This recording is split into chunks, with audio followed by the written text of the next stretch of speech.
And as soon as the lights go off, your show will begin.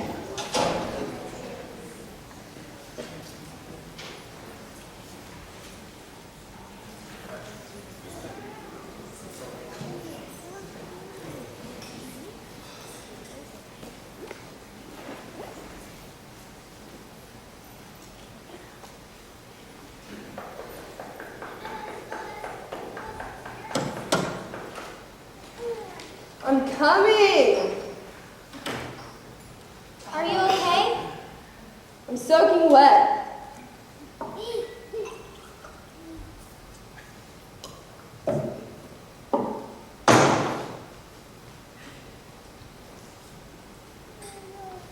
Now I'm dressed. Are you alright? No details, please. No details of what? I said let's not get into it. Is everyone okay? Everyone, you mean in the third world countries too? The third world countries. Like Zimbabwe? Did something happen in Africa? My God, you're so literal. It's such a curse to be literal. A waste of wit. All my jokes and little ironies go straight down the toilet. What's going on? The reference to third world countries is a one-liner meant to imperceptibly lighten the pain of all this too human tragedy we are faced with. What tragedy? I would hardly call this a tragedy. How long have you been drinking? Long enough to achieve a state of one with nature. Phyllis, I'll make some coffee. Only if you want it. I'm content with my special hyper-dry martini, all gin, and lightly say the word vermouth. What happened?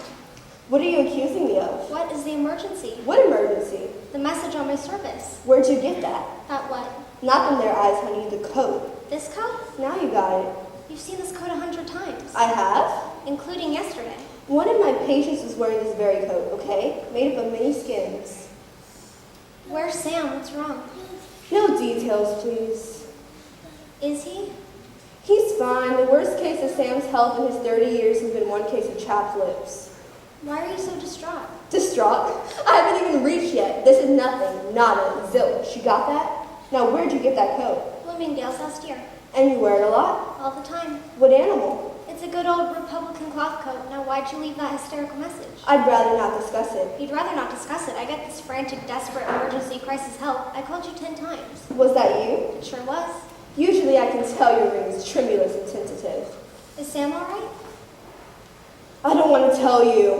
Why'd you call me? Because I need to talk to someone. So talk. Can't you see I don't want to talk about it? Why? Can't you see I'm being evasive?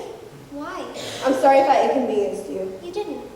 Did you and Howard have plans? No, I was at Sotheby's. What'd you get? Nothing. They're auctioning off baseball cards and Howard wanted to see and it's the last day. So you two did have plans? No, because Howard couldn't go because today is the day he had to drive his father to Westchester and put him in the home. How sad. He's 93. He had a good life. Or maybe it was a lousy life, but a long one. Howard must be devastated. I left a message for him to meet me here. So what's going on? I'd rather not discuss it. Stop it. You called me. What do you want? What's wrong? Nothing. Why'd you call me? Because, oh God, I know you've been having an affair with Sam. You know, I'm so turned around, I can't even respond to this. You know, I have you all figured out. You've been phoning each other, meeting secretly, traveling together. It's not me. You know, after the fact, I remember so many obvious things. The looks across the table, getting lost together on the trip. The night you ate here and Sam went downstairs to put you in the cab. You know, I'm lying in bed for a half an hour while he decides to walk you home. You know, as I speak, it occurs to me that 3 years ago, you and Sam were in New York with Howard in LA and me at a convention in Philadelphia. That was 3 years ago, or does it go back even farther than that? It's not me. I found his Philifax, you're all over it. You're such a bully. What do you want me to do? We fell in love. I can't believe it. You're so mean. You always do this to me. I was your friend when no one else was, and you repay me by this. What do you want me to do? I don't know. I really don't know. If it wasn't for me, you wouldn't be who you are. You wouldn't be wearing that coat. If I wasn't your friend in college, you wouldn't even be Carol. You'd be Carrie. Where's Howard? Oh. I have no idea where he is. Maybe you should tell him that you slept with another man. Huh, speaking of the devil,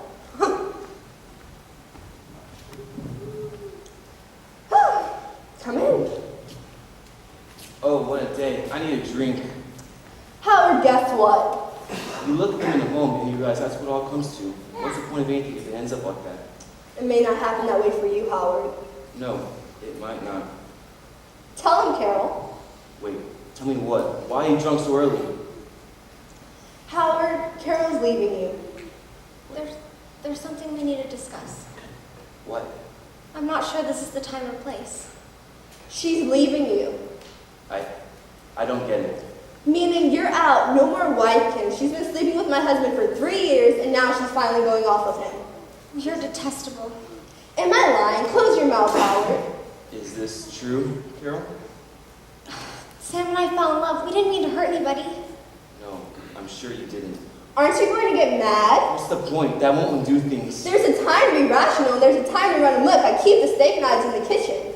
You know, you never had a good thing to say about Sam. She was deceiving you, Howard. Will you shut up? You hover around making spiteful remarks. Things are bad enough. Carol always said that she doesn't have to find herself yet. Has she tried looking in the reptile house? Carol always had an identity problem. She doesn't know who she is, rather she doesn't know who she can be. And who can blame her? So she decides to steal my husband of all people. I didn't steal your husband. He came after me. Quiet, Carol.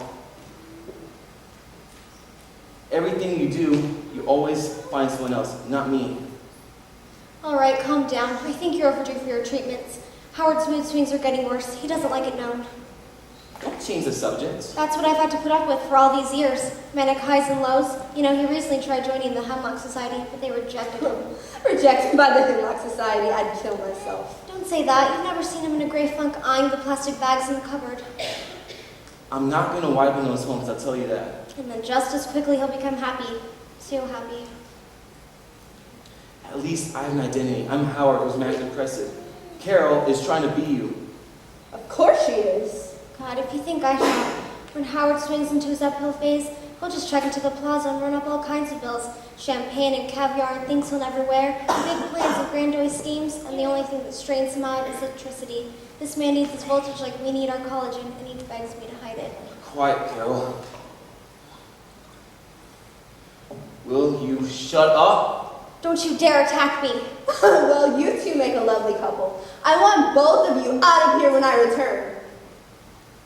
So, I guess it's over between us after all these years. Should have never begun. Why do you say that, Carol? It certainly began okay after the first few days. No, it was my fault. You'd have done better if you'd ended up with that, what's her name, Rondalina. Rondalina. I shouldn't have taken you away from her, but I wanted to be with a creative soul, a writer. You didn't take me away from Ida. I saw you and I went after you instead. That's what you think, but the night we all double dated, I decided I wanted to marry you. You were dead beat. Poor Ida. Ida was insipid, but better suited to you than I am. We disappointed each other too much.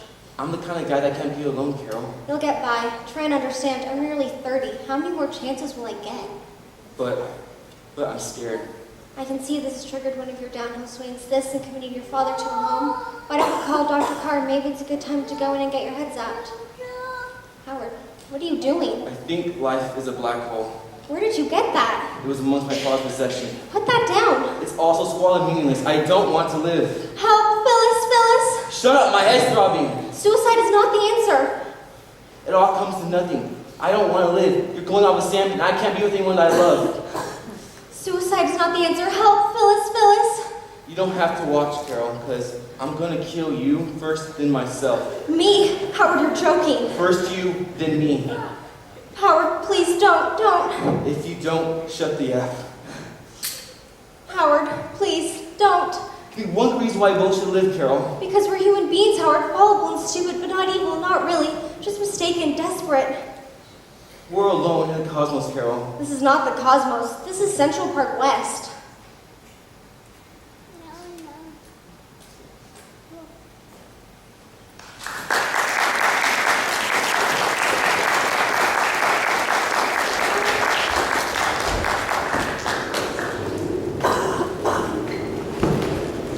Our next one act will be Your Worst Adversary, written by